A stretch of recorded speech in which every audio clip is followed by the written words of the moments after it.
This podcast is intended for a mature audience. Listener discretion is advised.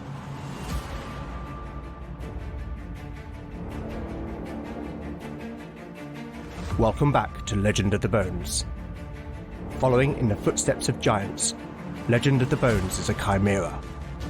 A mix of old-school tabletop RPG and dark fantasy storytelling.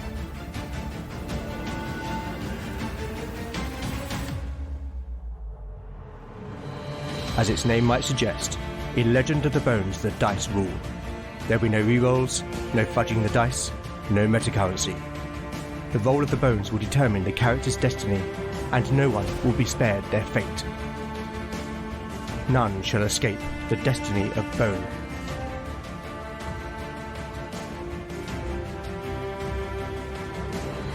Last time on Legend of the Bones. Whilst staying at Castle Drevenid, the stronghold of Lord Conwyn, Lena was attacked by an assassin. The cleric was nearly killed, but Valen, who heard a disturbance, came to Lena's aid, and using the spell Push, forced the assassin to fall from the window to his death. Afterwards, Lord Conwyn's soldiers discovered that the assassin had killed Redwald, the agent of the Brethren who had been captured by the companions. The next day, in conference with Lord Conwyn, Brannock, and Conwyn's commander of his housecarls, Canute, the companions surmised that the assassin had been sent by the Brethren of the Purifying Light, so to keep Redwald from revealing any more secrets, and also to neutralize Lena, whom they might see as a threat. Valen argued that the fanatical cult must be preparing a plan, which, if it involved the collective power of the 5 jewels from Vortigern's crown, would have dire consequences.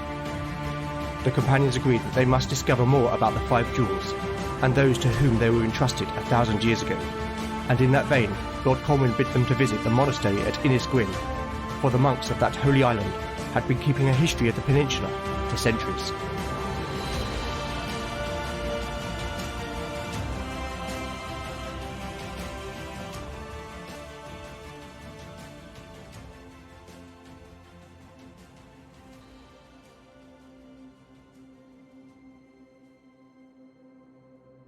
Chapter 22, Part 1. Day 30. Morning. Party status.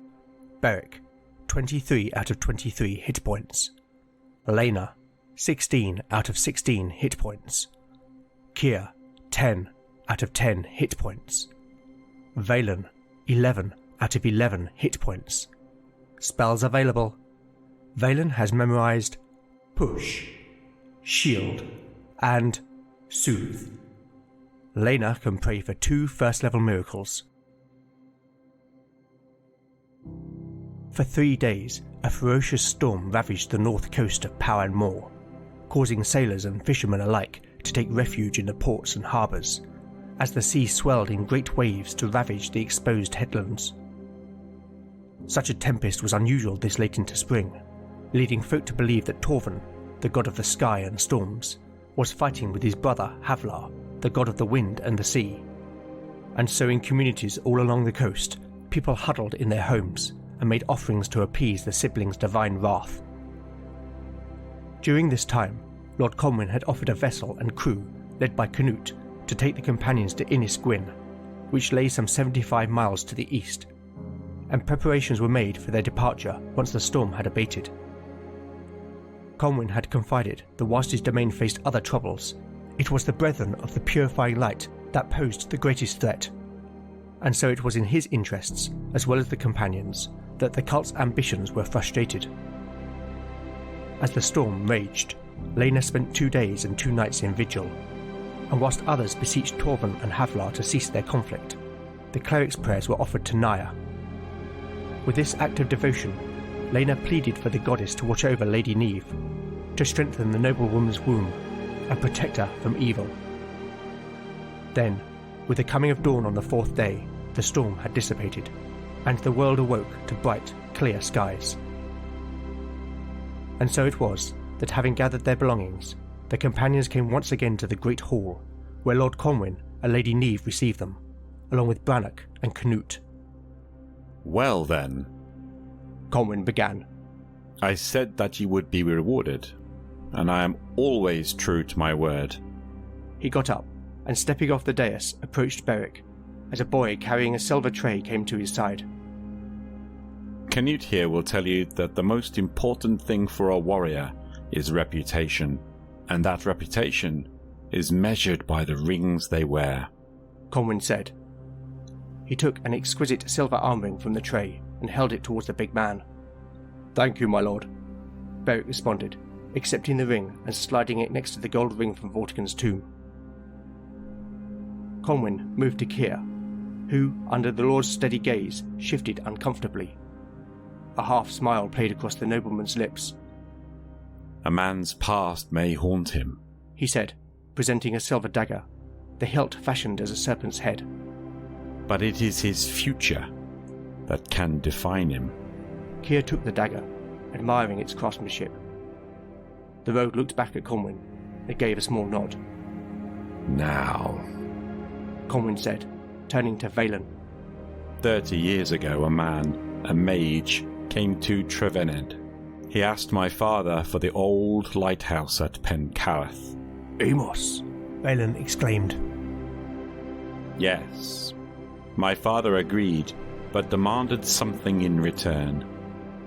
Conwyn took a silver ring from the platter and held it for Valen to see.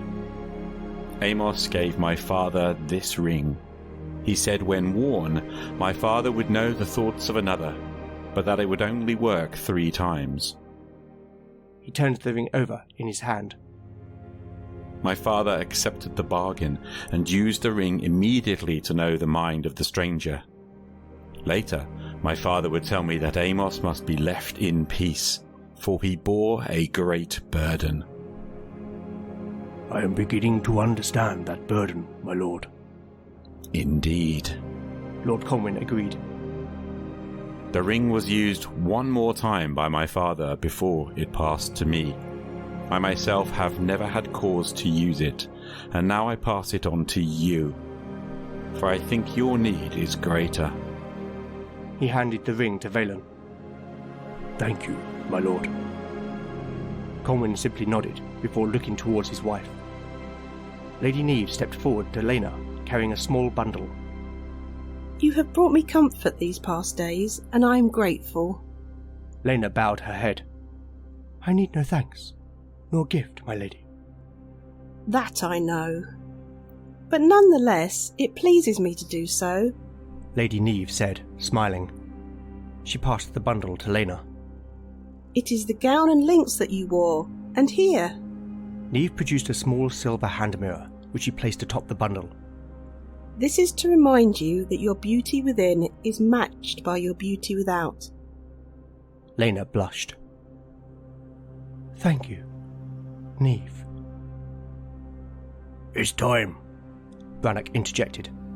"Canute will take you to Edisquin," The Reeve explained. "and from there to the mainland.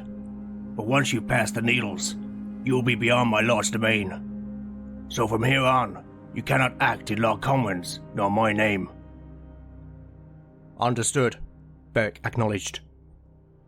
Brannock offered a hand, which the big man accepted. "Gods be with you." Having said their farewells, the companions followed Canute out of the keep and across the grounds to a small door in the north wall of the palisade. Beyond, they made their way down a long winding stairway cut into the cliffside.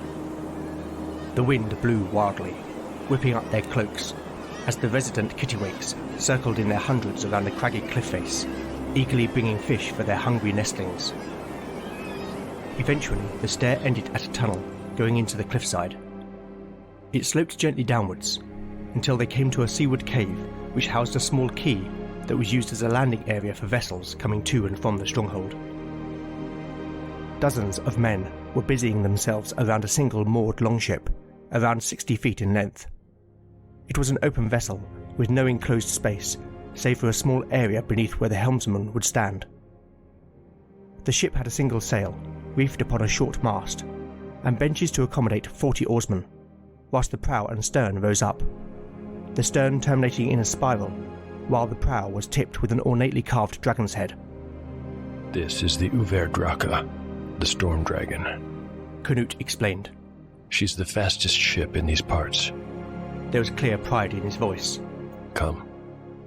The warrior led the party aboard and directed them to take seats near the prow, while the crew finished stowing weapons, armour and supplies before hanging shields over the sides and taking their positions on the benches. As the companions made their way past the oarsmen, they noticed another passenger sitting beneath the dragon's head. It was the bard, Talion.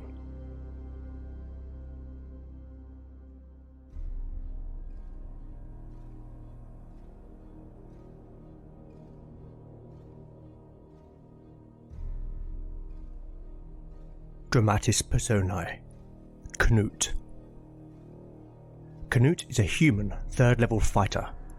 He is 26 years old, with blue eyes and a wild mane of blonde hair, which is worn long, as is his beard, which is plaited into forks.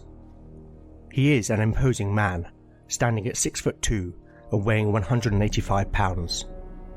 He has a quick wit and a keen sense of humour, and that, along with his prowess in battle, commands loyalty from all who fight alongside him.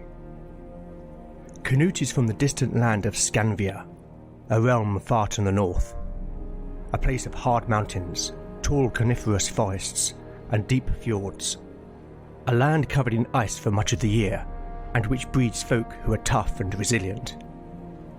The folk of other lands perceive the Skarne, the people of Scanvia, as violent barbarians who delight in raiding and acts of piracy, for they come each season in their dragon ships to harry coastal settlements for treasure and slaves. And whilst they are undoubtedly skilled warriors, and you'll find no better sailors, they come as often to trade and settle, for in truth they are fine craftsmen, artists and shipbuilders with a rich culture. Skarne children are trained to fight from an early age, and it is a rite of passage for adolescents to prove themselves in the hunt against a ferocious beast. And so it was that upon passing 13 summers, Knut's father, Harald, took him out upon his ship, the Sei Hrafen. Hours passed as they sailed north towards the hunting grounds. The crew were unusually quiet and taciturn, for a boy's trial was a grave matter. Knut stood alongside his father at the helm and looked out upon the black, ice-filled water. This far north, the world was still, and only the rhythmic creaking of the oars as they dipped in and out of the water broke the silence. Ahead, the Arctic shore stood in contrast against the dark sea, a white strip, stark and proud like a blade catching the sun. Knut drew his bearskin cloak about him. It was deathly cold, and he could feel his stomach turning sour. He was not afraid of what he might face, but he did fear bringing shame upon his father. They were close now, and the oarsmen slowed the ship to a crawl. Most of the solid ground in this place was nothing more than a vast plain of floating ice, but occasionally this was interspersed with small islands of rock and gravel, locked into the frozen waste. And it was on one such island that Knut's father beached the Sei Hrafen. Knut looked up at his father. He was a powerful, barrel-chested man, and Knut loved and feared him in equal measure. His father placed a hand upon his shoulder. Over that ridge. Harald pointed to a snow-covered outcrop beyond the gravel beach. There is a bay, where you will find a herd of walrus. His father had never looked so serious. Take my spear, kill a male, and bring me its tusks. His father paused, and for a moment Knut thought he saw a tear welling in the corner of his eye. But then Harald's gaze hardened. Or do not come back at all. Knut nodded, and then moved to the side of the ship and climbed overboard. Harald passed him the spear, saying nothing more. Without looking back, the boy made for the ridge. Knut had waited his entire life for this moment, and as he reached the summit, he felt the sourness in his stomach melt away as he gazed down upon scores of walruses, basking under the distant sun. Females nursed their pups, while huge males viciously tore at each other's flesh with their long tusks as they fought for mating rights. He moved around the ridge, dipping out of view of the Sei Hrafen, the snow crunching under his boots. He squatted down behind a rock, the sun on his back. Scanning the beach, he spotted a lone male at the edge of the herd. It was massive, probably weighing at least 3,000 pounds. Its wrinkled brown skin bore the scars of numerous fights, and protruding from its upper lip like two swords were its great tusks, almost 3 feet in length. It raised its head, and opening its maw, bellowed, its breath misting in the cold Arctic air. Canute gripped the shaft of the spear. This was it, his chance to prove himself, to become a man and a warrior in the eyes of his people. He readied himself. Suddenly, a great shadow fell upon him. For an instant, he thought the sun must have disappeared behind a cloud. Just as quickly, he realized that something was behind him. He spun around, only to see an enormous mass of white fur, teeth and claws. Canute instinctively raised the spear. As the bear raised up on its hind legs, it lashed out with a paw. The force of it snapped the spear shaft in two, ripping it from the boy's hands. The bear lunged forward, snarling, sensing easy prey. Without thinking, Canute dived down and scrambled between the bear's legs. The animal was on all fours now, and with no thought of safety, Canute spun, and drawing his dagger, leapfrogged onto the bear's back. He stabbed down, again and again in quick succession. The bear reared up and spun around, roaring, as blood soaked its fur. Canute was thrown free, landing on his back. The animal turned, and the boy scrambled, seeing the broken spear lying nearby. The bear leaped, snapping its head forward. Canute raised the spear, thrusting the tip up through the bear's mouth, piercing its brain. Canute cleared the ridge and trudged back down towards the Seeharafen, the bear's skin leaving a slick trail of blood as the boy dragged his trophy behind him. He could see the crew gathered, watching him approach, his father front and centre among them. He stopped before the ship, dropping the skin. He raised the broken spear in salute, his arms and hands stained red. His father looked at him, the pride clearly visible on his face. My son, he said.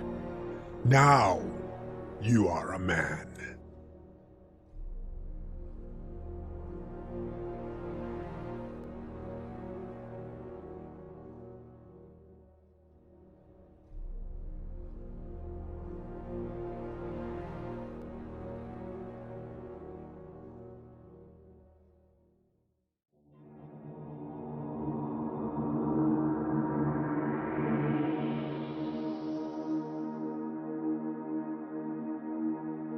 So, the party have their first magic item in the form of the ring given to Valen. Albeit its power is somewhat limited to a single use, enabling the wearer, in this case Valen, to invoke the second level spell ESP, which allows the caster to know the thoughts of others for 12 turns. Now back to the matter in hand. If you have listened to the show from episode 0, then you will know that everything began with a shipwreck that left Beric, Lena and Kia as the only survivors. I wonder if this next voyage will prove just as deadly. At the start of this episode, I rolled some weather checks off mic, and that resulted in the storm described in the narrative, which delayed the party for several days. Fortunately, the roll for the start of the voyage has resulted in almost perfect sailing conditions, but the weather can change quickly at sea, so let's hope it stays that way. Whilst technically a longship could make the journey in a single day, this will depend on the direction of the wind. But at most, the journey will take 2 days barring any misfortune. Let's find out. Day 30. I'm going to make another weather roll. A 19. The skies remain clear, and it turns into a glorious day heralding the arrival of summer. Wind direction. I am using a random direction table based on rolling a d8. A 2. That's northeast, meaning the ship will travel against the wind. The crew will need to row, and the journey will go into a second day. Stumble upon? A 1. Nothing. Now for wandering encounters. A roll of 1 or 2 on a d6 will indicate something. A 4. So the first day passes without event. Day 31. After sleeping on the ship overnight, Canute gets them back underway shortly after dawn. Weather. A 20. The days unseasonably hot, and more akin to what would be experienced in midsummer. Wind direction.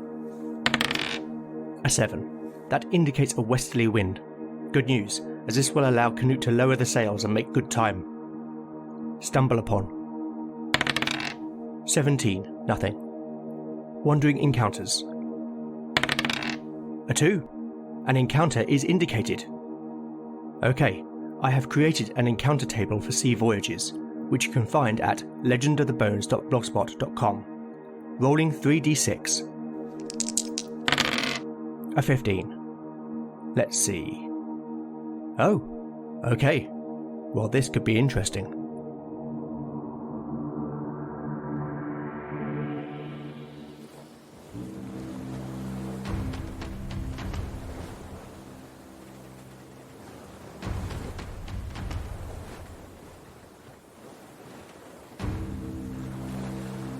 Chapter 22, Part 2, Day 31, Morning. Party status. The party status is unchanged. The spray of the ocean tickled the companions' faces, and the tangy smell of salt and sea filled their nostrils, as the Uberdrache glided across the water like a graceful beast. Its sleek form sliced through the waves with ease. The deep rumble of the sea was almost hypnotic as the sun beat down upon the vessel, warming the travellers against the fresh, cool breeze. The ship headed eastwards, following the coast which lay to the south, where the waves beat relentlessly against the rocks. Barrett, however, gazed out north into the horizon. The endless expanse of blue and green met an equally endless sky above.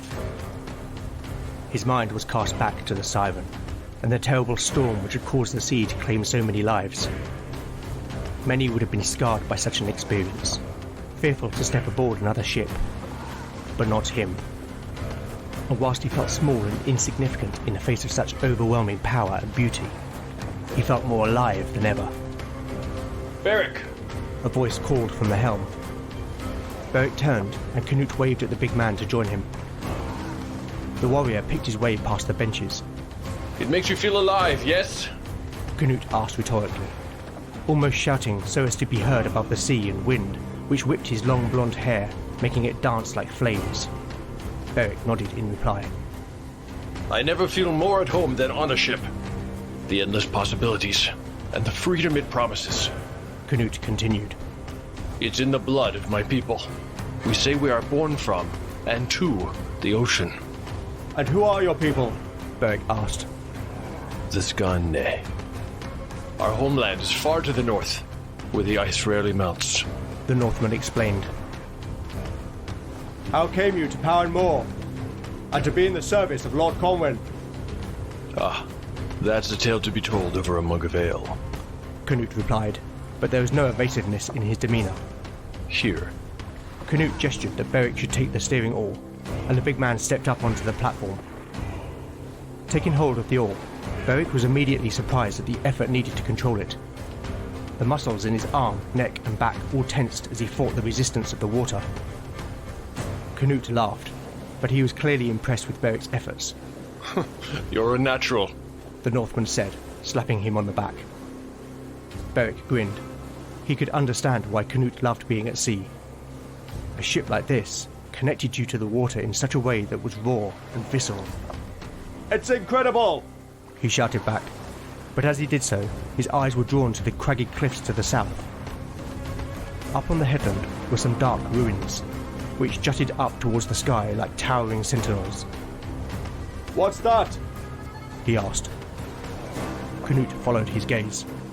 They call it Carodu. The Northman's face was grim. It's an evil place. They say it's haunted. Barrick continued to stare at the ruins, and a shiver ran down his spine. Then, suddenly, there was something else. Movement. Something was approaching. Is that a bird? He asked, squinting. Could be. It's big, though. Canute replied.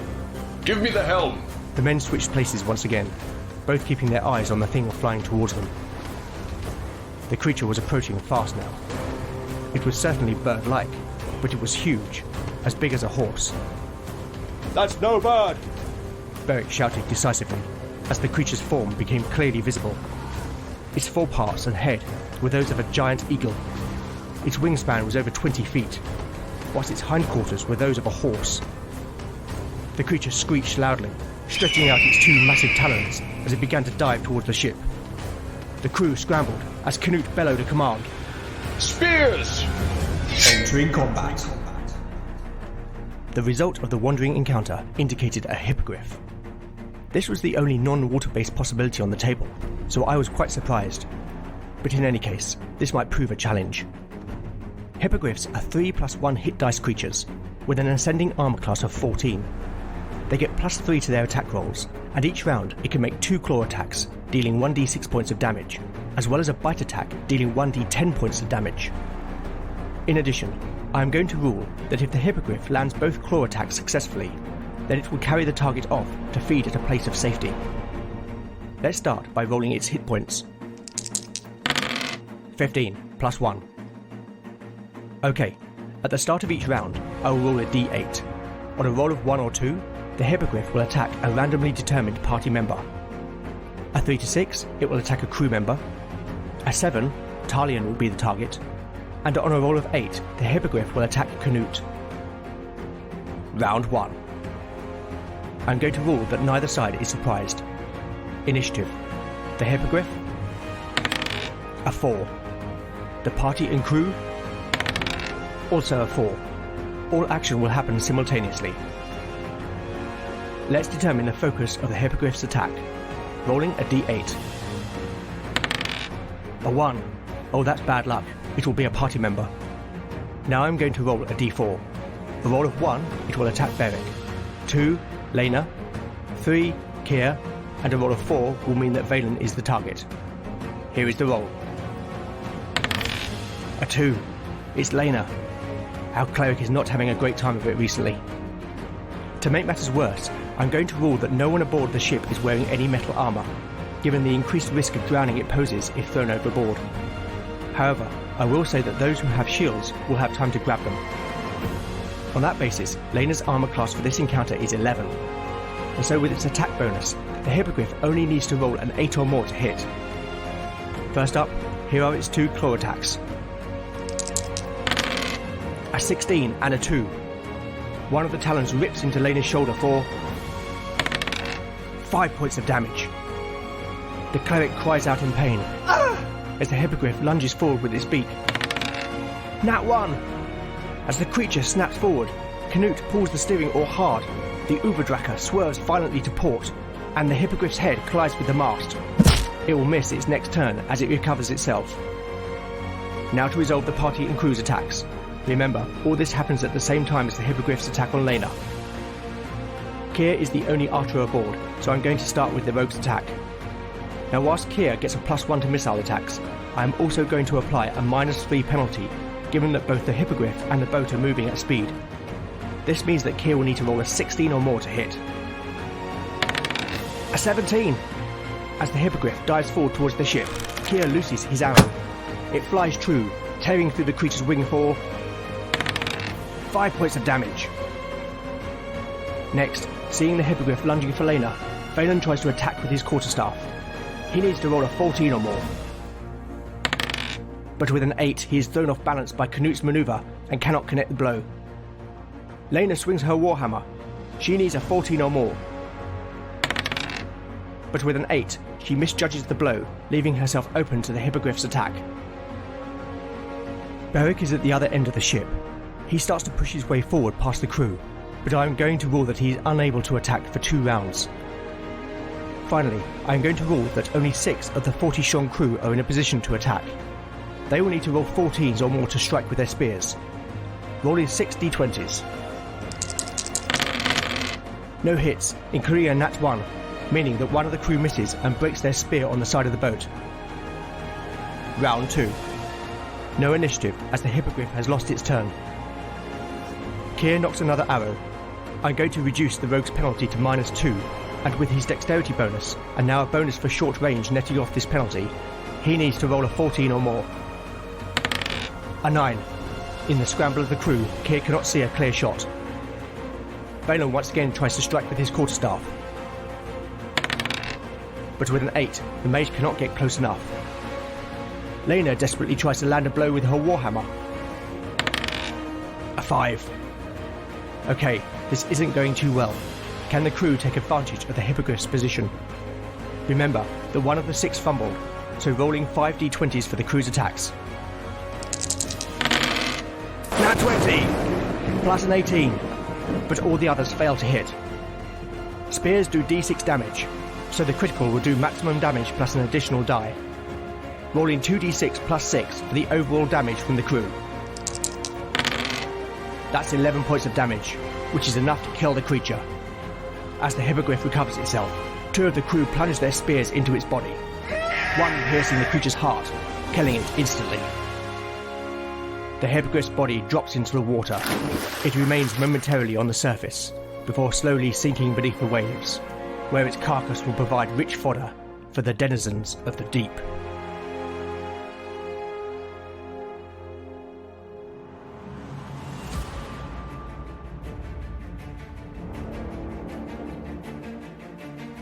Thank you for listening to Legend of the Bones.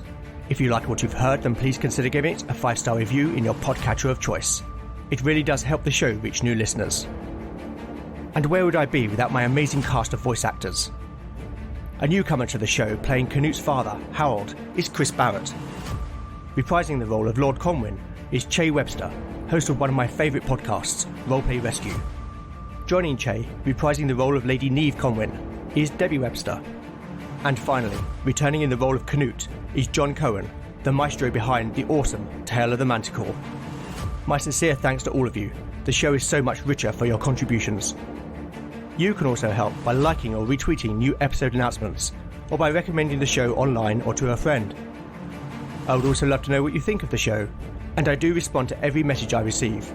So with that in mind, you can contact me on Twitter at LegendBones, Mastodon at LegendBones, Instagram at LegendOfTheBones, email at legendofthebones@gmail.com, or go to legendofthebones.blogspot.com for show notes, character profiles, maps and more. Join me next time to find out what awaits our adventurers as the bones decide their fate. None shall escape the destiny of Bone.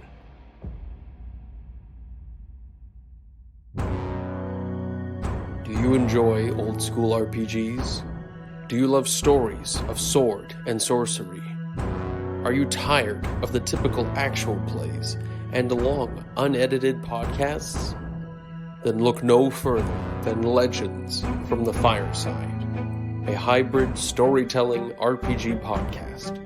A podcast filled with tales of adventure and heroism, all at the mercy of the roll of the dice. There's no telling where the story will go and where we will end up. No life is sacred, and no one's survival is guaranteed. You can find the show on all major podcast platforms, and we hope you enjoy Legends from the Fireside.